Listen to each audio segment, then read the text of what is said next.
రోజు స్తుతి ఆరాధన. సృష్టికర్తవైన యెహోవా దేవా నీకు స్తోత్రములు. సృష్టిని రక్షించటానికి వచ్చిన మన ప్రభువును రక్షకుడైన యేసుక్రీస్తు ప్రభువా నీకు స్తోత్రములు. సృష్టిని నడిపిస్తున్న పరిశుద్ధాత్మ దేవుడా మీకు స్తోత్రములు.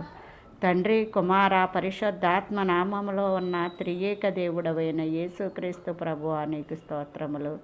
మీ కుడి చేత 7 నక్షత్రములను పట్టుకుని 7 దీపస్తంభముల మధ్య సంచరించువాడు చెప్పు సంగతులేమనగా, మొదటివాడును కడపటివాడునై ఉండి మృతుడై మరలా బ్రతికినవాడు చెప్పు సంగతులేమనగా, వాడిగల 2 అంచెల ఖడ్గము గలవాడు చెప్పు సంగతులేమనగా, 7 నక్షత్రములను 7 ఆత్మలను కలిగినవాడు చెప్పు సంగతులేమనగా, అగ్నిజ్వాలల వంటి కన్నులను అపరంజి పాదములు పోలిన దేవుని కుమారుడు చెప్పు సంగతులేమనగా, దావీదు తాళపు చెవి కలిగి ఎవడను వేయలేకుండా తీయవాడును, ఎవడను తీయలేకుండా వేయవాడును